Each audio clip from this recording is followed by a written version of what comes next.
Hi everyone, my name is Beatrice and I'm a level 2 quantum healing hypnosis technique practitioner, and today I am joined by the beautiful Judy Cocu. Thank you, Bea. So today we'll be exploring how Judy became a level 2 practitioner. Judy, take it away. Well, I was first introduced to Dolores Cannon, the founder of the technique, back in 2018. It was just a chance name drop by an associate of mine, of Dolores Cannon. And I thought, oh, I'll look up the books and see what they're about, and had a bit of a read and found and purchased The 3 Ways of Volunteers. And from the moment of reading the first chapter, that was it as far as I was concerned. I was absolutely hooked. So I spent the best part of 2018 reading just about all of her books and just couldn't get enough. I thought, oh, wow, this is just the most incredible work. And so I sought out a practitioner to go and have a session myself, and just to see what would come out of that. And that was quite fascinating for me as well. And what did you get during then? What did come out? Very much some galactic connections, which I probably always felt that was the case. As with many QHHT practitioners and the people we see, there's a common theme of not feeling quite like you belong here, looking at the people around you and feeling that you're somewhat separate to them because there is a difference. And so that's always been in my life, and the more that I meet other practitioners, the more sessions that I do, the more I realise that there are many light workers that actually feel the same. So that's got plenty to do with yeah. So anyway, so after I finished reading the books, I just wanted more. I wanted to do it, and there was a course being held in Sydney, a live course in the following January. And at that point in time, which was about 3 weeks prior to the course starting, there were roadblocks in the way, in as much as we were supposed to be on a trip with some friends from New Zealand during that time period. But as the universe would have it, about 2 weeks prior to the course, our friends suddenly cancelled the trip. So that opened up the way, and there were a couple of other issues that were in the way, and I dealt with those. And I was on the plane. I was up in Sydney, where I met you for the live level 1 training, and that was the most incredible experience. What we learnt at that time and the experiences that we had practicing on each other, and the energy and the dynamics of the entire group were just astounding. Yeah. And I knew that this was very definitely my slot, my niche, and I haven't looked back since. I've just powered forward. I've done level 2, as you have 2B, and I'm doing my level 3 in a few weeks' time. So that's going to be very, very exciting. Very exciting. Yes, yes. But my whole life I've had an interest in metaphysics after having my first sort of odd experience at about age 7, the first one that I can remember.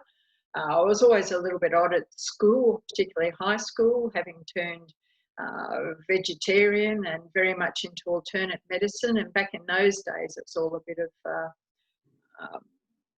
it really wasn't the norm. I ended up marrying a naturopath. I ended up studying acupuncture, so I had quite a background in natural health and energy healing and so on, and progressed through my life doing all sorts of things and reading all sorts of metaphysical books, and ended up working with a colour system, which was quite fascinating. That really brought forward my intuition quite a lot. And I did that for quite a few years, actually. So that was really, really good. And then, of course, fell into QHHT. So there's quite a history there of working in other areas that are all complementary and all help to build the background for being quite effective in the way that I facilitate sessions. Yeah. So you come with quite a tool bag then. Yes. I would class myself as an experiencer in this life, because I have done quite a number of very different things, from one extreme to another, as regards studies and so on. And yeah, very interesting life, jam-packed full of stuff.